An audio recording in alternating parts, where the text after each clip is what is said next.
अस्सलामुअलैकुम नाज़रीन, मैं हूं रामीन सैयद और आप देख रहे हैं प्रोग्राम ज़ेरे बहस। नाज़रीन, 8 फरवरी को इंतखाबात के बाद बनने वाली जोड़ तोड़ की हुकूमत के 100 दिन मुकम्मल हो चुके हैं। ये असेंबली ऐसे माहौल में बनी है जब सियासी पोलराइजेशन पीक पर है और पिछले इलेक्शन की जो इलेक्टोरल कॉन्ट्रोवर्सीज थी वो अब तक हल हो नहीं पाई हैं। अब फैफन ने इस पर एक रिपोर्ट जारी की है जिसमें इस बात की निशानदही की गई है कि अगरचे इस असेंबली में पार्लियामेंटेरियंस की अटेंडेंस अच्छी रही मगर लेजिस्लेशन का अमल इंतहाई सुस्त रवि का शिकार रहा। और उसकी वजह यह है कि अपोजिशन यानी सुन्नी इत्तेहाद काउंसिल के रूप में जो पीटीआई इस वक्त पार्लियामेंट में मौजूद है वो पार्लियामेंट की सबसे बड़ी पार्लिमानी पार्टी की सूरत में मौजूद है। 84 अरकान हैं और ये रिपोर्ट ये कहती है कि असेंबली फ्लोर का ज़्यादा इस्तेमाल अपोजिशन जमातों की जानिब से एहतजाज रिकॉर्ड करवाने या पॉइंट ऑफ ऑर्डर की निशानदेही में वेस्ट होता रहा है। 100 दिनों में सिर्फ एक बिल पेश हुआ और वो था मनी बिल। फिर वज़ीर आज़म शहबाज शरीफ की हाज़िरी के हवाले से इसमें बात की गई है कि सिर्फ 10% रही है जो कि उनसे पहले आए 2 वज़ीर आज़म से बहुत कम है। यानी खान साहब की 29% थी और नवाज शरीफ की अटेंडेंस जो थी 26% थी, यानी पहले फर्स्ट 100 डेज़ में। फिर रिजर्व सीट्स का मसला अभी तक बरकरार है, उसकी वजह से अभी 26 सीटें खाली हैं पार्लियामेंट की। इसके अलावा अच्छी बातें भी हैं कुछ, वो ये है कि एक तो जेंडर सेंसिटिविटी के ऊपर काम हुआ है। ख़वातीन पार्लियामेंटेरियंस के लिए पार्लियामेंट को सेफ स्पेस बनाने की कोशिश की गई है। पार्लियामानी कमेटी बनाई गई है जो ख़ास तौर से ख़वातीन के इशूज़ को हाईलाइट करे और पार्लियामेंट को more inclusive towards women parliamentarians बनाने की कोशिश की गई है। तो कैसे रहे हुकूमत के 100 दिन, इसी पर बात करें। के पहले से में ज्वाइन कर रहे हैं सीनियर तजियाकार नजमू साकिब साहब, राव खालिद साहब और साकिब बशीर हमारे साथ मौजूद हैं। आप सभी का बहुत शुक्रिया। नजमू साकिब साहब, किसी भी गवर्नमेंट को जज करने के लिए ज़ाहिर 3-4 पहलू होते हैं। एक तो लेजिस्लेटिव कारकर्दगी होती है, फिर इकोनॉमिक कारकर्दगी होती है, फिर एडमिनिस्ट्रेटिव कारकर्दगी भी होती है, फिर ज़ाहिर ह्यूमन राइट्स की चीज़ें भी आ जाती हैं बीच में। फैफन ने तो लेजिस्लेटिव कारकर्दगी की बात की है, मगर अगर बाकी तमाम शोबे भी देखें तो आपको कैसी लगी है कारकर्दगी पहले 100 दिन की? शुक्रिया रामीन। देखिए, इस वक्त ये हमारा 92 से लाइव प्रोग्राम जा रहा है जी, और हमें पहले इतला मिली थी कि कुछ 6-6:30 बजे कौन से खिताब करेंगे हमारे वज़ीर आज़म साहब। अभी ये इतला मिली है कि शायद को 9:20 पे होगा जी। तो ऐसे ही हम लोग गपशप लगा रहे थे क्योंकि टाइम हमारे पास बहुत था। अच्छा, तो मैं आपकी इजाज़त से बताना चाहूँगा कि वज़ीर आज़म साहब जो कौन से खिताब कर रहे हैं उसमें क्या बातें होंगी, उसके बाद तज्ज़िया पेश करेंगे। अच्छा, हम सारे बैठे हुए हैं बताने के लिए कि 100 दिन में क्या क्या कारहाय नुमायां अंजाम दिए गए, क्या क्या बातें होंगी और क्या बातें नहीं होंगी। अच्छा, इब्तिदा इस तरह से होगी कि हमने बड़े मुश्किल हालात में हुकूमत की भागदौड़ संभाली। फिर खान का जिक्र आएगा कि उसने जो जिल्लतें छोड़ दी मुआशी तौर पे, सियासी तौर पे, उनका जिक्र आएगा। को 9 मई का हवाला भी दिया जाएगा। देखिए, जो बड़ी बड़ी बातें होगी ना वो ये कि इस हुकूमत ने मईशत बहाली का जो है ना वो बीड़ा उठाया। फिर बजट भी दे दिया। सीपैक के बारे में वो बात करेंगे, वो ये तो बताएंगे कि सीपैक की अपग्रेडेशन हो गई, लेकिन वो शायद ये नहीं बताएंगे कि उनकी मुलाकात के बाद जो उनको होमवर्क मिला है, और ख़ास तौर पे ये कि जी आपने वो जो 12 बनाने थे इकोनॉमिक जोन्स, फिर वो 9 हो गए, फिर उसके बाद एक ही बना रशाकई में और उधर भी कोई कंटेनर ही खड़ा है। तो वो ये नहीं बताएंगे कि क्या हुआ, वो ये बताएंगे कि अब ये होगा। अच्छा। उसके बाद दहशतगर्दी की वो बात करेंगे, कुछ सिलसिले में जो जो बातें हुई, टीटीपी का जिक्र आएगा, अफगानिस्तान इंडिया का जिक्र आएगा और उसमें दोस्ती की तरफ हाथ बढ़ाने की बात होगी। जो वो तुर्रा इम्तियाज़ करेंगे फॉरेन पॉलिसी में वो ये कि जी पाकिस्तान जो है यूनाइटेड नेशन सिक्योरिटी काउंसिल का नॉन परमानेंट मेंबर बन गया है 2 साल के लिए। वो ये नहीं बताएंगे कि ये एक रोटेशन की बात है, ये एक रूटीन की बात थी। पहले भी 7 मरतबा पाकिस्तान बन चुका है इसका मेंबर, और हमने तो कुछ नहीं देखा वहाँ पे। यही मुनीर अकरम साहब थे, यही मुनीर अकरम साहब अभी भी होंगे। कश्मीर पे तो हमें कोई पेशरफ्त नज़र नहीं आई। बजट की बात करेंगे लेकिन महंगाई की बात नहीं करेंगे। वादे वईद किए जाएंगे कि जी अब जो है ना वो 100 दिन तो हो गए लेकिन आइंदा हम ये करेंगे। इसका मतलब ये है कि फ्यूचर टेंस का इस्तेमाल उसमें ज़्यादा होगा। बातों बातों में SIFC का जिक्र वो ज़रूर करेंगे, उस सिलसिले में जो उनके दौरे हुए हैं, जो इस हुकूमत ने दाएँ बाएँ यानी की हैं बातें, उसका जिक्र आएगा। लेकिन वो ये नहीं बताएंगे कि अभी तक कोई प्रैक्टिकल लेवल पे प्लेजेस के अलावा हमारे पास कोई बड़ी रकम जो है वो जो $100 बिलियन आने थे उसमें से आई, वो ये नहीं बताएंगे। निजकारी की वो बात करेंगे और उसमें वो जो लिस्ट है वो नहीं बताएंगे कि क्यों कुछ लोगों को यानी कुछ एरियाज को स्ट्रेटेजिकली इंपॉर्टेंट करके अलहदा कर दिया है और क्यों वो नहीं किया गया। इसके अलावा जनाब अली दहशतगर्दी, हाँ मैंडेट चोरी की बात वो बिल्कुल नहीं करेंगे। वो खान का जिक्र तो जरूर करेंगे बातों बातों में कि जी वो यानी उनके ज़माने में ये हुआ और उनकी वजह से बड़ा फसाद फैल रहा है, लेकिन वो शायद कौम को ये नहीं बताएंगे कि अब उन्होंने खान के साथ करना क्या है या खान के साथ होना क्या है। देखिए ये जो क्या खोया क्या पाया है ना रामीन, ये नॉर्मली यानी अगर आप पूरी दुनिया में देखें तो 100 दिन जो हैं वो किसी नए लीडर को, कोई नया लीडर आए तो वो 100 दिन में बताता है जी मैंने ये 100 दिन में ये किया। अब इनकी तो हुकूमत, अभी हुकूमत पीडीएम में यही थे, फिर उसके बाद ये केयर टेकर्स आए और उसके बाद वो फिर हुकूमत में हैं, पंजाब में इतने अरसे से हुकूमत है। तो मुझे वो जो क्लासिकल उसका आइडिया है ना 100 दिन वाला, वो इधर नहीं है। वो सिर्फ ये है कि बताना है कि और होप दिलाएंगे प्राइम मिनिस्टर साहब, कौम को होप दिलाएंगे, लेकिन वो ये नहीं बताएंगे कि रिलीफ उन्होंने क्यों नहीं दिया। वो ये आपसे बात करेंगे कि अशराफिया पे हमने टैक्स लगाने की बात की है, लेकिन वो ये नहीं बताएंगे कि उन्होंने इस अशराफिया से टैक्स लेने के लिए, अशराफिया से टैक्स लेने के लिए क्या लाहे अमल तय किया है। सही बात है। देखिए लॉ एंड ऑर्डर की सिचुएशन पे अगर वो बात करेंगे तो दूसरी तरफ भी फिगर्स हैं, जो सड़कों पे हो रहा है, जो कराची में खास तौर पे हालात हैं, तो इस तरह की बातें होंगी। मेरे से पूछेंगी आप तो मैं तो एक फिक्रे में बताऊंगा मौजूदा हुकूमत के 100 दिन की कारकर्दगी, और वो एक फिक्रा इज एज फॉलोज। इस हुकूमत ने इन 100 दिनों में जैसी तैसी भी थी हुकूमत चलाई है। ठीक है, आगे बढ़ाते हैं बात को। अच्छा जी, चलें ठीक है, जैसी तैसी भी थी हुकूमत तो चलाइए। राव खालिद साहब, हमें बचपन में जब रिजल्ट कार्ड मिलता था ना तो उस पर बड़े इंटरेस्टिंग रिमार्क्स होते थे टीचर्स के, कभी लिखा होता था एक्सीलेंट, फिर कभी सेटिस्फैक्ट्री, फिर इस तरह के भी कमेंट्स होते थे कि could have done better, you have more potential, work hard. तो अगर आपने ये रिमार्क्स देने और शहबाज शरीफ साहब की रिपोर्ट कार्ड हो आपके सामने तो आप उस पर क्या रिमार्क्स लिखेंगे? आप पर्चा खुद देती थी ना या आपकी जगह पे कोई और बैठ के देता था? जी जी, मैं खुद देती थी। तो और पर्चा शहबाज शरीफ साहब की जगह कौन? अगर आप पर्चा खुद देती थी तो ये फिर कौन आउट कर रहा है पेपर? जी वो उसी तरह से फिर रिमार्क्स मिलते हैं। जब आप पर्चा, शहबाज शरीफ साहब ने जब ये पर्चा हल ही नहीं किया तो उनको एक्सीलेंट कह दें या नॉट एक्सीलेंट कहें या बैड कहें या गुड कहें, उससे क्या फ़र्क पड़ेगा। मसला ये है कि वो यकीनन जो कुछ भी होगा उनको क्रेडिट या डिसक्रेडिट तो इलेक्टेड गवर्नमेंट को ही जाएगा, और उनको वो सुनना भी चाहिए और उसका जो भी फीडबैक आता है उसके ऊपर रिएक्ट भी करना चाहिए। लेकिन जब हम देखते हैं ओवरऑल सिचुएशन को देखते हैं, हम पहले तो देखते हैं कि चैलेंजेस किस किस्म के थे। एक तो बड़ी बेसिक सी बात है कि ये पीडीएम की गवर्नमेंट की केयर टेकर शामिल करके ये एक तसलसल में आ रही है। तो पॉलिसी चेंज नहीं है, लीडरशिप का बहुत बड़ा चेंज नहीं है, तकरीबन वही चीज़ें चल रही हैं और उसी तरह से चल रही हैं और उन्हीं लाइंस के ऊपर, उन्हीं पॉलिसीज़ के साथ वो चल रहे हैं। इसलिए 100 दिन को हम अलहदा से करके गिन लें, भले उसमें शामिल करके गिन लें, तो कोई बहुत इनकरेजिंग नहीं है। उसमें हम चैलेंजेस देख लेते हैं, क्या चैलेंजेस उनके थे। सबसे जो बड़ा चैलेंज था वो था माशी चैलेंज, और उसके साथ था पॉलिटिकल चैलेंज, सियासी इस्तेहकाम की जो हम बात करते हैं। तो माशी फ्रंट के ऊपर अभी तक जो हमने देखी उनकी एफर्ट्स, जो उन्होंने दौरे किए हैं, जो कोशिशें की हैं, IMF से जो नेगोशिएशन की है, आखिरी ट्रांच ली है पिछले जो स्टैंड बाई अरेंजमेंट था उसकी, और अब अगले के लिए मुज़ाकरात उनसे हो रहे हैं। तो उसमें भी हम उनसे IMF से पैसे लेने की कोशिश करें। उसके बाद हमने सऊदी अरब से कोशिश की, उसके बाद हमने चाइना से कोशिश की। तो मुआशी तौर पे जो हमारी डिपेंडेंस है मईशत की ऑन ट्रैक लाने की या उसको ठीक करने की या चलाने की, वो स्टिल जो हम 70 साल से जिस तरह से चला रहे हैं उसी तरह से है कि हमने बैरूनी इमदाद पे और बैरूनी मदद से, इंटरनेशनल डोनर से या जो फंडिंग एजेंसीज हैं इंटरनेशनल, उनसे करना है। अपने तौर पे हमारी जो काविशें हैं वो उतनी इफेक्टिव भी नहीं है और ना हम कोशिश कर रहे हैं। अच्छा, उसके बाद जो इमीडिएट चैलेंज था वो हुकूमत की तश्कील का था, वो भी आपने देखा, मैं ज़्यादा उसमें तबसरा नहीं करना चाहता। जिस तरह हुकूमत रातों रात कमिश्नर रावलपिंडी के बयान के बाद एकदम से बन गई, पहले बन ही नहीं पा रही थी, तो वो बन गई। मैंडेट की बात भी हम अदालतों पे छोड़ देते हैं कि किस तरह से उसको फैसला करते हैं। ठीक है। पॉलिटिकल स्टेबिलिटी की बात करते हैं।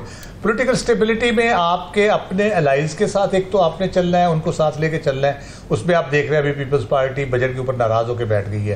वो उसमें प्रॉब्लम आ रहे हैं।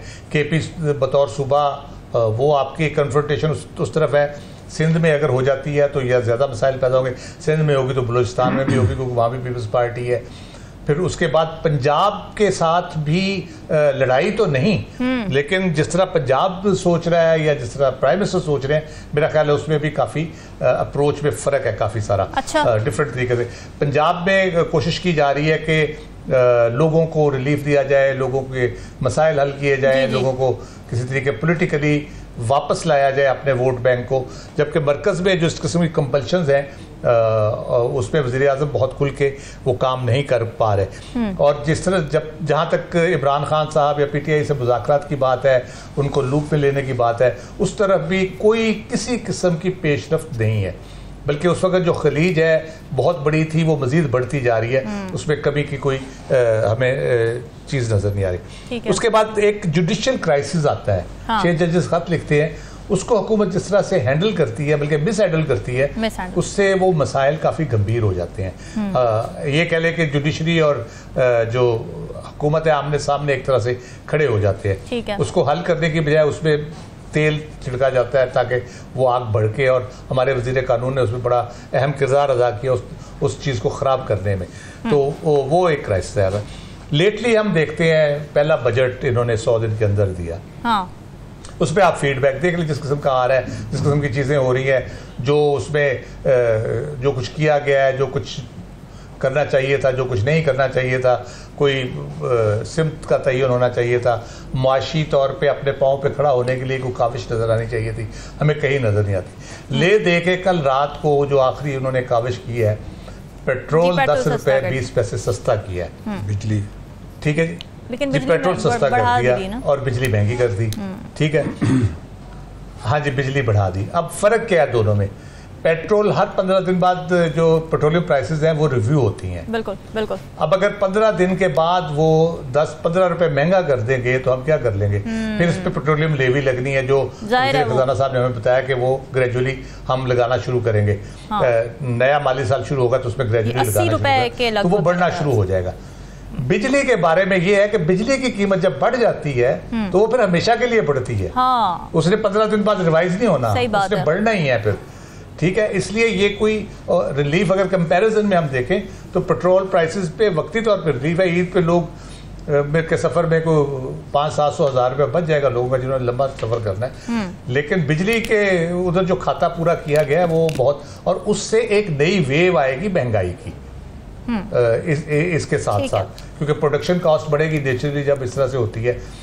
एक अच्छा रिलीफ दिया जो इमरान खान साहब ने दिया था एक्सपोर्ट इंडस्ट्री को और ओवरऑल इंडस्ट्री को, बिजली के ऊपर जो रिलीफ दिया है वो मेरा ख्याल है काफ़ी बेहतर है। ओवरऑल कोई बहुत इम्प्रेसिव नहीं है, मैं गुड बैड एक्सीलेंट नहीं कहूँगा, लेकिन बहुत ज़्यादा इम्प्रेसिव कारकर्दगी, एवरेज कह लें, चलें ठीक है, बिलो एवरेज कह लें, तो कोशिश कर रहे हैं at least, keep trying harder.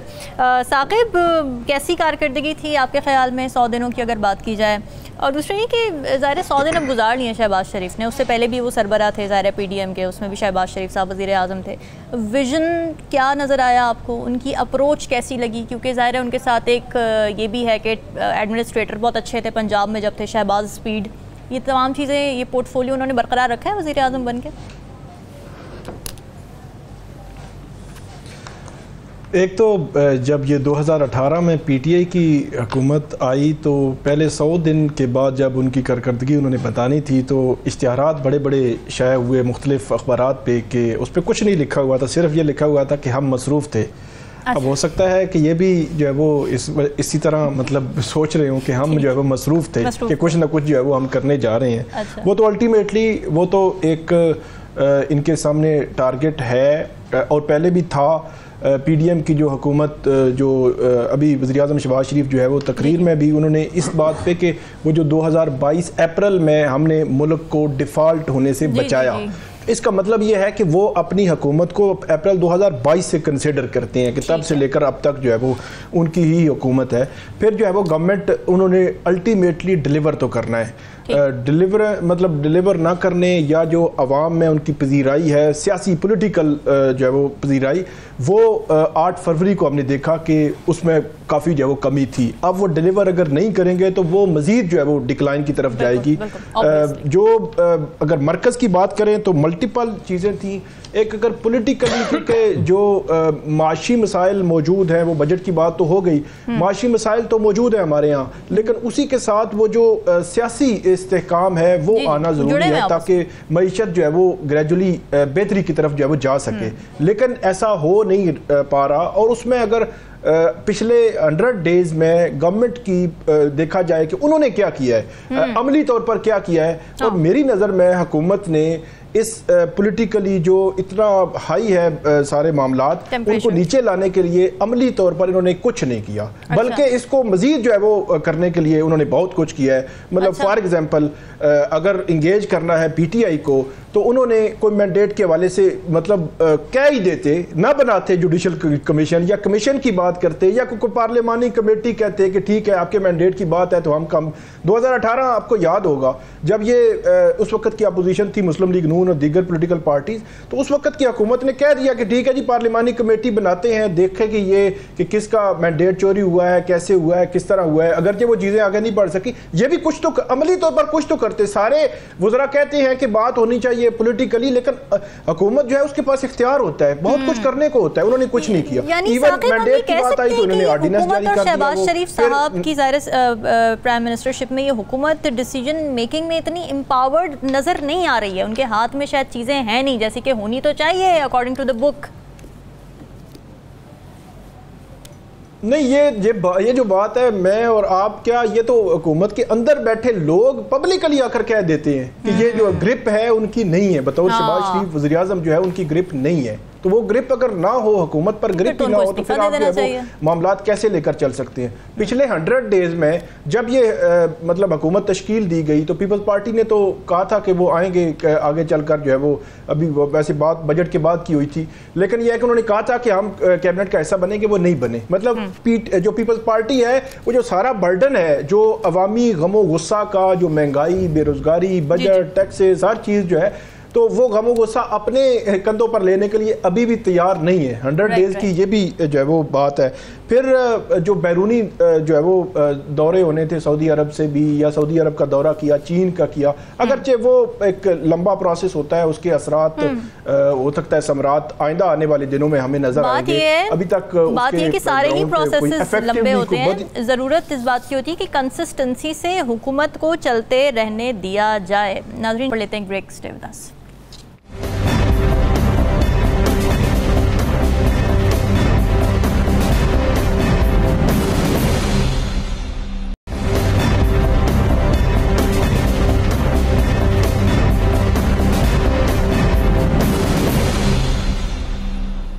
Welcome back ji. Executive committee of national economic council, जिसे एक्निक कहा जाता है, ये मुआशी एतबार से अहम काउंसिल समझी जाती है। पब्लिक सेक्टर डेवलपमेंट प्रोग्राम्स को अप्रूव करती है।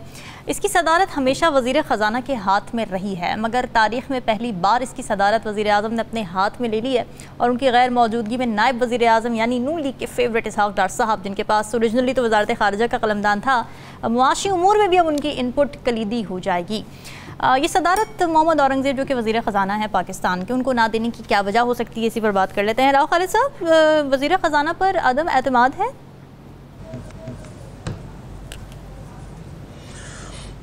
देखें, अदम एतमाद पता नहीं है या नहीं है, लेकिन बात यह है कि वज़ीर ख़जाना जो हैं उनकी हम ओवरऑल अगर देखें परफॉर्मेंस के हवाले से, तो जो बजटी में हम कह सकते हैं कि बजट में या आईएमएफ की नेगोशिएशन से उसका नतीजा तो अभी निकलेगा जब निकलेगा, तो फिलहाल तो बजट ही है। अगर हम बजट को देखते हैं तो वो उसको कितना उन्होंने आज़ादी से बनाया। हम जब उसकी सारी चीज़ें देखते हैं तो हमें पता चलता है कि ये वही पुराने ही हैं, वो बाबू बैठे फिगर्स चेंज कर देते हैं, इधर इतने लिख दो मिलियन, इतने मिलियन लिख दो। अच्छा। वो सारे वही जो परफॉर्मा होता है उसी के मुताबिक चल रहा है, क्योंकि आपने IMF की डिक्टेशन के ऊपर आपने बजट बनाना है। ठीक है। उसके बाद इंटरनल पॉलिटिकल कंपल्शन जो आपकी हैं कि आपने अपने सियासी तौर पे अपने आप को अलाइव भी रखना है और थोड़ा सा उस पर फ़ायदा भी उठाना है सियासी, तो उस हवाले से चीज़ें होती है। जैसे कि आप जो रिटेल सेक्टर है, जो एग्रीकल्चर सेक्टर है, उसके ऊपर आप उस तरह से कोई स्टेप लेने में नाकाम रहे हैं और कोई पॉलिटिकल विल भी नज़र नहीं आती कि उस पर कुछ किया जाएगा। तो इस तरह से कोई ऐसे इकदाम नहीं किए जा सके इस पूरे बजट में जिससे आप पॉलिसी की सतह पर, जिससे आप कहें कि मुल्क में टैक्स के निज़ाम में बेहतरी हो जाएगी, टैक्स के कलेक्शन में बेहतरी हो जाएगी, हुकूमती अखराजात में कोई कमी का कोई आपको सूरत नज़र आ जाएगी, या आम आदमी के लिए कोई ऐसी सूरत निकलेगी कि वो उसको रिलीफ मिले। फिर निजकारी को हम देखते हैं, मंसूबे बहुत से हैं कि जी ये भी करेंगे तो इस तरह भी करेंगे, तो PIA के इतने लोगों की आ गई, फलां आ गई, तो क्या हो पाएगी? उसमें सियासी रुकावटें भी हैं, जैसे पीपल्स पार्टी है वो यकीनन नहीं चाहती निजकारी स्टील मिल हो, भले PIA हो, और इसी तरह से वेस्टेड इंटरेस्ट भी है, जो लोग बैठे हैं काबू करके इन इदारों को, उनका अपना इंटरेस्ट है, वो नहीं चाहते कि इनकी निजकारी हो। तो वज़ीर ख़जाना की कारकर्दगी को अगर हम इन सारी चीज़ों को सामने रख के देखेंगे, he is new to politics और new to government. Private sector में वो रहे या जो भी उनकी कारकर्दगी रही, बहुत अच्छी रही होगी यकीनन, और उनको लाया इसलिए नहीं गया कि उनकी प्राइवेट सेक्टर में कारकर्दगी अच्छी थी, बल्कि जैसे हमारे वज़ीर ख़जाना आते हैं उसी तरह से वो आए हैं, हफीज़ शेख हो जाए हमारे, नहीं तो और बहुत ऐसे वज़ीर ख़जाना राव खालिद साहब जो कि लाए गए हों इन योर वर्ड्स, तो वो तो ज़्यादा एम्पावर्ड होने चाहिए, उनकी तो ज़्यादा रेट होनी चाहिए, लेकिन यहाँ तो वो सिचुएशन नहीं नज़र आ रही हमें इस वक्त। एम्पावर्ड होना कहने को तो होते हैं एम्पावर्ड, लेकिन जो हमारी इंटरनल कंपल्शन, जैसे मैंने जिक्र किया, पॉलिटिकल कंपल्शन है, फिर IMF के प्रेशर्स है आपके ऊपर, फिर आपकी जो मशीनरी है जो जिसने चलाना है इस पूरे बजट की सारी या पॉलिसीज आपने बनानी, उसको इम्प्लीमेंट करना है, उसके जो मसाइल हैं उसमें आके तो बेबस हो जाते हैं। अच्छा। बड़े बड़े लोग बेबस हो जाते हैं यहाँ पे आके, बड़े बड़े प्लान लेके आते हैं और सियाने लोग भी आए, इसमें कोई शक नहीं है, लेकिन अल्टीमेटली मसला वही होता है। और ऊपर से फिर जो सबसे आपने इम्पोर्टेंट बात की, जो मैं समझता हूँ कि एक मुसलसल जो तलवार एक लटक रही होती है, पिछले दौर में भी हमने देखा PDM के मिफ्ता इस्माइल साहब थे, या वो वक्ती तौर पे फिर उनको काम नहीं करने दिया गया, बाहर से बैठ के इसहाक डार साहब ने उनके जीना हराम किए रखा मुख्तलिफ तरीक़ों से, और फिर आखिरकार वो वज़ीर ख़जाना बन गए। अभी भी तकरीबन वैसी ही सूरत हाल है, आप देख लें। अब एक्निक जो है वो रवायती तौर पे ही नहीं, एक ज़रूरत है, वज़ीर ख़जाना जो है उसने पैसे तकसीम करने हैं, आपका डेवलपमेंट बजट है, उसने एलोकेशंस करनी है, उसे मंजूरी देनी है उसकी, तो उसने अपनी जेब दे के वही सही बता सकता है। अब आप अगर किसी को भी बना देंगे, उसने वज़ीर ख़जाना से ही पूछ के डिसीजन लेना है, तो वज़ीर ख़जाना क्यों नहीं, जबकि आप हमेशा से होता है। तो वज़ीर आज़म उसके सरबराह अगर बन गए हैं, और फिर ये कि कोई ऐसे प्रोजेक्ट कौन से हैं जिसपे आपको इतनी एक्सपर्टीज़ की ज़रूरत पड़ गई है कि जी इसहाक डार साहब हों या वज़ीर आज़म शहबाज शरीफ साहब हों। तो मसला असल में यही है कि वो उनका दिल अटका हुआ है वज़ारत ख़जाना में। इसहाक डार साहब का अगरचे वो वज़ीर ख़ारजा बन गए हैं, लेकिन उनका दिल ऐसा अटका हुआ है वज़ारत ख़जाना में कि वो कोशिश करते रहेंगे। और मैंने बहुत शुरू में कहा था कि वो उनके वज़ीर ख़जाना ना होते हुए हमेशा मुश्किलात ही रहेंगी वज़ीर ख़जाना के लिए, क्योंकि वो इतना अरसे से रहे हैं, उनके अपने इन्फ्लुएंस है वहाँ पे मुख्तलिफ इदारों के अंदर जो वज़ारत ख़जाना के अंदर आते हैं, और पॉलिसी इम्प्लीमेंटेशन में बड़े इंपॉर्टेंट इदारे हैं, तो वो मुश्किलात रहेंगी। लेकिन ये है कि ये भी सोचना चाहिए उनको भी, हुकूमत को भी, कि इसका नुकसान मुल्क को हो रहा है, इसका नुकसान जो है ओवरऑल आपकी इकॉनमी को हो रहा है, इसका नुकसान अल्टीमेटली हुकूमत को होगा। तो इसलिए मेरा ख्याल है इस मसले को वंस फॉर ऑल हल कर, या तो उनको वज़ीर ख़जाना बना दें, या उनको मिन्नत तरला करें कि जी आप अब वज़ारत ख़ारजा बड़ी इंपॉर्टेंट मिनिस्ट्री, एक ही बात है ना ये तो। ठीक है, नज़मुल साकिब साहब, आपको क्या लगता है कि ये फैसला दुरुस्त है और इसके पीछे मकासद क्या हो सकते हैं? और दूसरा ये कि मुआशी उमूर में इसहाक डार साहब की इनपुट आना क्या मुल्क के लिए ये अच्छा है या फिर नहीं ठीक? सबसे पहले तो बात करते हैं मौजूदा वज़ीर ख़जाना की। जी, ये जिस जगह से तशरीफ़ लाए हैं और जो ब्रीफ और टॉकिंग पॉइंट साथ लाए थे, उन्होंने वो कर लिया है। और इसमें मैं उनको दाद इसलिए देता हूं कि उन्होंने एक हर्फ भी इधर से उधर होने नहीं दिया। अच्छा, दूसरी बात, ठीक है, बजट था, बजट तो मिनिस्ट्री ऑफ फाइनेंस ने पहले से तैयार किया होता है, सिर्फ उसमें 3-4 चीजें होती हैं, 3-4, ये जरा सुनिएगा गौर से, बड़ी अहम बात कर रहा हूं। 3-4 जगह होती हैं जहां पे के फिल इन द ब्लैंक्स, खाली जगहों को पुर करना होता है। अच्छा। मिसाल के तौर पे IMF, मिसाल के तौर पे कर्जा, मिसाल के तौर पे आपके IPPs वगैरह वगैरह वगैरह। तो बाकी बजट तो यानी मिनिस्ट्री ऑफ फाइनेंस ने तैयार किया होता है, इसलिए अगर राव साहब को मुझे बिठा देंगे आप फाइनेंस मिनिस्टर, तकरीर तो लिखी हुई है, वो तो फाइनेंस मिनिस्ट्री ने बनाई हुई है, वो तो बनी बनाई है, वो जो फिल इन द ब्लैंक्स करने थे वो उन्होंने कर लिए, यानी कि मौजूदा वजीर खजाना ने। अब ये है कि बजट आ गया, तो वो जो एक मुसलसल चलता आ रहा है, हम देखते आ रहे हैं कि इसहाक डार साहब जो हैं वो बड़े इस तरह से देख रहे हैं कि यार ये तो मेरी जगह है और ये बात ठीक है। बहैसियत वजीर खारजा के अभी तक उनका बिल्कुल ठीक रिकॉर्ड है, किसी किस्म की कोई शिकायत नहीं आई। अच्छा। ना ही फॉरेन ऑफिस के अंदर से ना ही बाहर से, वो वैसे ही कर रहे हैं जिस तरह फॉरेन ऑफिस का ब्रीफ और टॉकिंग पॉइंट्स कहता है। लेकिन असल में ये है ना कि अगर आप 100 मरतबा पूछेंगे इसहाक डार साहब को और वो 100 मरतबा ही आपको कहेंगे कि अगर कोई वजारत मुझे मिलनी चाहिए तो वो वजारत खजाना है। अब पता लगता है कुछ लोगों को, मेरे जैसे जो लोग हैं जो अखबारें पढ़ते हैं और रिपोर्टें पढ़ते हैं, कि इनको डिप्टी वजीर आजम बनाया क्यों गया। हाँ, वो तो ये एक्निक भी शायद उसमें शामिल था कि उसमें चूंकि वजीर आजम ने अपने पास ले लिया। अब वजीर आजम तो मसरूफ होते हैं, उन्होंने कौम से खिताब करना है, उन्होंने फलां जगह जाना है, उन्होंने जिनीवा जाना है, चीन जाना है, सऊदी अरेबिया जाना है, और जो ही वो जाएंगे पीछे एक्निक की मीटिंग होगी तो उसको हेड कौन करेगा, चेयर कौन करेगा। और अब आ गया इसहाक डार साहब का रोल। आपने ये जो पूछा है ना कि क्या इसहाक डार साहब का, देखिए उनका तजुर्बा इसी फील्ड में है, ठीक है, और आप माने या ना माने, आप कहें कि जी उनके दौर में ये हुआ और उनके दौर में ये नहीं हुआ, लेकिन ये बात तो तय है कि अगर कैलिबर की बात है कि इसहाक डार साहब को आपने देखना है तो वो वजारत खजाना में ही आपको जचते नजर आते हैं। अच्छा। रही अपने मौजूदा वजीर खजाना की कारकर्दगी, बजट तो तकरीबन तैयार था, जिस तरह मैंने कहा उन्होंने खाली जगह पूरी करनी थी। और आप नोट कीजिए कि ये वजीर खजाना जो इस वक्त के हमारे हैं, ये उसी तरह से होगा जिस तरह से कि आज से 10 साल बाद अगर ज़िंदगी रहती है और मैं और आप मौजूद हैं पाकिस्तान, तो इंशाअल्लाह ताला रहेगा ही रहेगा।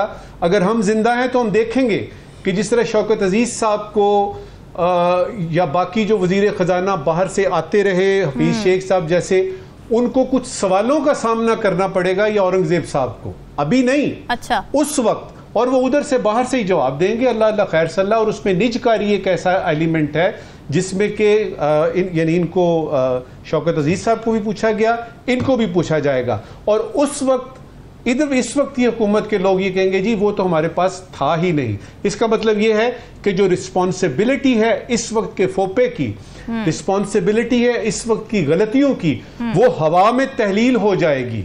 वो जो बाहर है वो कहेगा जी मैं तो आया था, मुझे तो कहा गया था, मैंने ये किया। जो इधर है वो कहेंगे जी हमने तो ये किया ही नहीं। लिहाजा ये बात तय है कि तारीख इसमें दोहराती है अपने आप को। एक इस वक्त की आखिरी बात, वजीर आजम ने अपने इस खिताब में जिस पे हमने बात की है अभी, एक बात उन्होंने और की है। क्या? उन्होंने ये कहा है कि हमें माजी से सबक सीखना चाहिए। ठीक, मुझे बता दीजिएगा कि इस वजीर खजाना का बजट पेश करना और बजट से पहले बनना, या माजी को हमें पता नहीं है, या फिर माजी से हमने सबक सीखा नहीं है, या फिर ये बातें सिर्फ तकरीरी हद तक है। ठीक है साकिब, आपको ज़ाहिर बजट की तैयारियों के हवाले से भी कैसा आपको रोल नज़र आया मोहम्मद औरंगज़ेब साहब का, और क्या एक्निक का चेयरमैन ना बनाकर उनसे ये पावर लेने की कोशिश की गई है, इनडायरेक्टली इसहाक डार साहब को देने की कोशिश की गई है? जी बिल्कुल, ये शुरू में भी जब ये गवर्नमेंट बनी थी तो उस वक्त भी कमेटी की जो तश्कील का नोटिफिकेशन आया था, उस वक्त शहबाज शरीफ साहब ने जब ये सरबराही अपने पास रखी तो तनकीद के बाद वापस कर दी उनको, जो वज़ीर ख़जाना है उनको बना दिया, और अब दोबारा जो है वो खुद आ गए हैं। तो ये काफ़ी दिलचस्प है। और फिर जो है कि वज़ीर-ए-आज़म अगर नहीं होते तो फिर डिप्टी जो वज़ीर-ए-आज़म हैं वो जो है वो इसकी डेफिनेटली इसकी सदारत जो है वो करेंगे, और वो होंगे जो वज़ीर ख़ारजा हैं इसहाक़ डार साहब। जो इसहाक़ डार साहब हैं वो जो वज़ारत ख़ज़ाना है, जब मिफ्ता इस्माइल साहब थे तब भी और अब भी उससे अलग जो है वो मेरा ख़्याल में वो नहीं कर पा रहे, ख़ुद को नहीं कर पा रहे। वो उनका इन्फ्लुएंस कहीं ना कहीं आज भी मौजूद है, अगरचे फुल फ्लैज जो है वो एक वज़ीर ख़ारजा जो है वो चाहिए होता है और होना चाहिए, और उनकी दिलचस्पी वहाँ पे होनी चाहिए कि वज़ारत ख़ारजा में बतौर वज़ीर ख़ारजा बैरून ममालिक के साथ जो ताल्लुकात हैं, जो मिशंस हैं, वहाँ पे जो चीज़ें हैं वो आगे बढ़ाने के हवाले से वो क्या जो है वो कर सकते हैं। लेकिन उनका आज भी फोकस वज़ारत ख़ज़ाना में कहीं ना कहीं में मौजूद नज़र आता है। माजी में जब ये शायद खाकान अब्बासी साहब वज़ीर-ए-आज़म थे तो उन्होंने भी इसकी सरबराही जो है वो की है, एक्निक की सरबराही उन्होंने की है।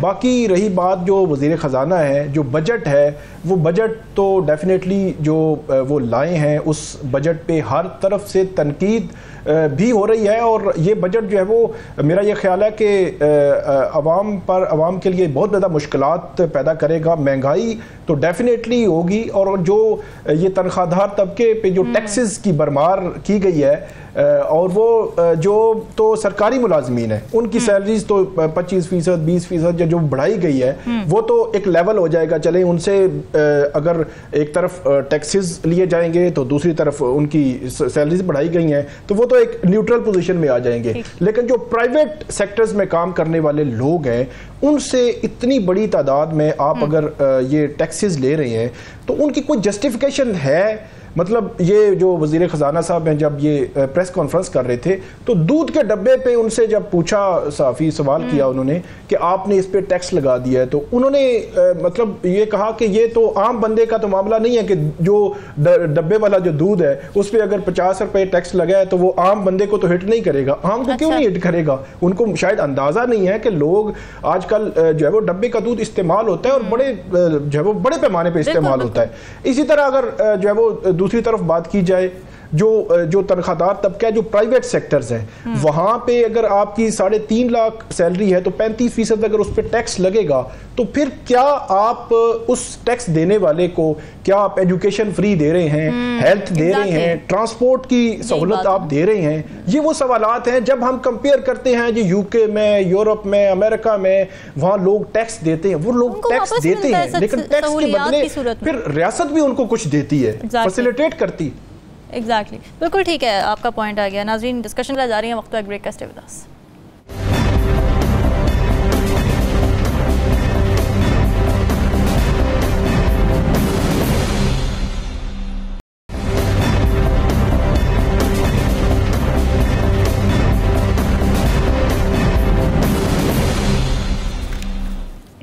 Welcome back ji. T20 cricket की तारीख में पहली बार ये हुआ है कि पाकिस्तान पहले ही राउंड से बाहर हो चुका है। पाकिस्तान टीम जो एक अरसे तक T20 क्रिकेट पर हुक्मरानी करती रही, ICC की रैंकिंग में नंबर 1 रही, एक वर्ल्ड कप भी जीती, उस टीम का ये हाल हो गया है कि सुपर 8 में कोई क्वालिफाई ना कर पाई। साथ ही ये भी खदशा है कि शायद अगले वर्ल्ड कप से पहले पाकिस्तान को क्वालिफाइंग राउंड ही ना खेलना पड़ जाए। नजमुल साकिब साहब, सर्जरी का वक्त हुआ चाहता है, कौन कौन से ऑर्गन्स निकलेंगे? देखिए रमीन, मैं तो हैरान भी हूँ, परेशान भी हूँ और थोड़ा सा जो है वो मायूस भी हूँ, हालांकि मायूसी गुनाह होती है। देखिए, ये हमें PCB से आई खबर। पहले तो ये बता दूं कि वर्ल्ड कप से बाहर होना कोई इतनी बड़ी बात नहीं है। अच्छा। वो इसलिए कि 2 चैंपियन टीमें न्यूजीलैंड और श्रीलंका भी वर्ल्ड कप से इस वक्त बाहर हो चुकी हैं और इंग्लैंड के भी चांसेस हैं बाहर होने के, और उसमें अजीब सी बात होगी कि नीदरलैंड क्वालिफाई कर जाएगा और इंग्लैंड नहीं जा सकेगा। अच्छा, ये होता है गेम में, ये होता है, हर टूर्नामेंट में इस तरह के अपसेट होते हैं। असल चीज ये है कि क्या पाकिस्तान की टीम जो गई थी वो ठीक टीम थी? क्या फैसले दुरुस्त थे? हाँ। और फिर अब जब कि आप बाहर हो गए हैं, और मैं जब देखता हूँ ना इंजमाम साहब को, इंजमामुल हक साहब को कहते हुए और यानी ठट्ठा करते हुए और मज़ाक उड़ाते हुए और तज़हीक करते हुए, तो मैं उनसे ये गुजारिश करूंगा कि आप ही की टीम थी, हाँ। वर्ल्ड कप था और आप आयरलैंड से हार गए थे और बाहर हो गए थे। ये जो आप जब हटते हैं यानी पोजीशनों से और उसके बाद टीवी पे बैठ के और चैनल्स पे बैठ के बातें करते हैं, थोड़ा सा खुदा का खौफ भी करना चाहिए।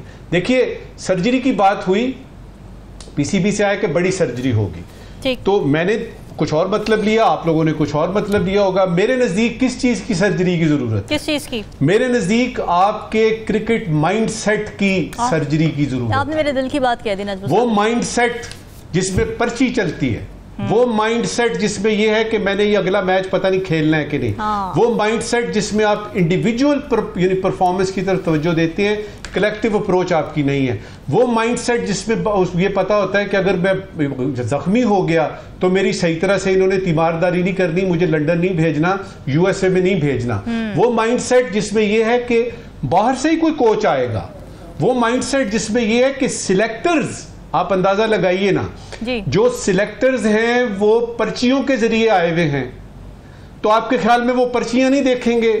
फिर ये कि माइंडसेट है कि दोस्ती निभानी है, माइंडसेट है कि ग्रुपिंग करनी है, माइंडसेट है कि मैं शाहीन अफरीदी हूं, मुझे यानी कैप्टन नहीं बनाया तो मैं परफॉर्म नहीं करूंगा, माइंडसेट है कि मैं इमाद वसीम हूं, दुनिया का सबसे बड़ा ऑलराउंडर हूं और मैं देखता हूं कि आप ग्रुप जो है ना वो स्टेज से भी कैसे निकल सकते हैं। पूरे के पूरे टूर्नामेंट में इमाद वसीम ने सिर्फ एक काम किया है, एक उसने रन आउट किया है, मुझे बताएं उसने और क्या किया? तो माइंडसेट की सर्जरी की जरूरत है और मेरा नहीं ख्याल कि इस वक्त की पीसीबी या आइंदा आने वाली पीसीबी इस काबिल हैं कि इस माइंडसेट को चेंज करे।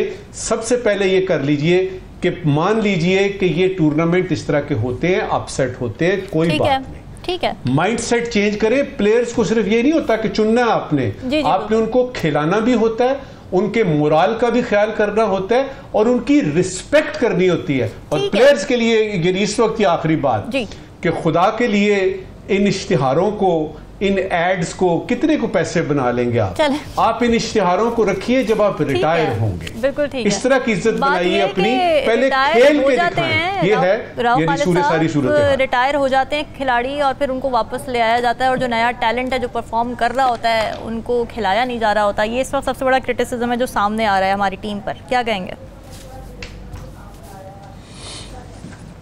देखिए सबसे पहले तो मैं नजमुल साकिब साहब को एंडोर्स करूंगा कि क्रिकेट बाई चांस कहा जाता है और ये चांस में कुछ भी हो सकता है। उसमें न्यूजीलैंड की बिल्कुल सही मिसाल दी इन्होंने, श्रीलंका है। अब न्यूजीलैंड के ना कप्तान बाबर आजम था, ना उनके चेयरमैन बोर्ड जो है मोहसिन नकवी था, वो फिर भी बाहर हो गया। तो इसका मतलब ये है कि it's not about individuals, it's about game. तो हमारे यहाँ प्रॉब्लम यही है बुनियादी तौर के ऊपर कि हम अभी भी जो बात कर रहे हैं वो खिलाड़ियों की कर रहे हैं, हम क्रिकेट की बात नहीं करते, हम क्रिकेट पे नहीं सोचते। बोर्ड से लेके ओवरऑल जो है जितने हमारे एक्सपर्ट्स हैं वो अपने अपना तबाह आजमाई जो है ना वो खिलाड़ियों पे कर रहे होते हैं। किसी को बाबर आजम से खार है, किसी को इमाद वसीम से खार है, किसी को आमिर अच्छा नहीं लगता, किसी को शाहीन अफरीदी बहुत प्यारा है। तो वो बातें ये इसी के गिर्द रहती है। हमारे क्रिकेट इंफ्रास्ट्रक्चर पे जब बात होती है, मैं आपको उसकी मिसाल देता हूँ, किसी के मैं अगेंस्ट नहीं कर रहा, लेकिन इमरान खान जब वजीर आजम थे उन्होंने, और रबीज़ राजा जब चेयरमैन थे क्रिकेट बोर्ड के, उन्होंने पूरी जो उनका फोकस था कि पाकिस्तान के क्रिकेट को इंफ्रास्ट्रक्चर को किस तरह बेहतर किया जाए। उस पर एतराज़ात हो सकते हैं जी 6 टीमें कर दी, फलानी ख़त्म कर दी, फलानी ख़त्म कर दी, लेकिन फोकस क्रिकेट पे था, प्लेयर डेवलपमेंट पे था। उस प्लेयर्स को स्किल सेट किस तरह बेहतर करना है, उनकी मेंटल स्ट्रेंथ।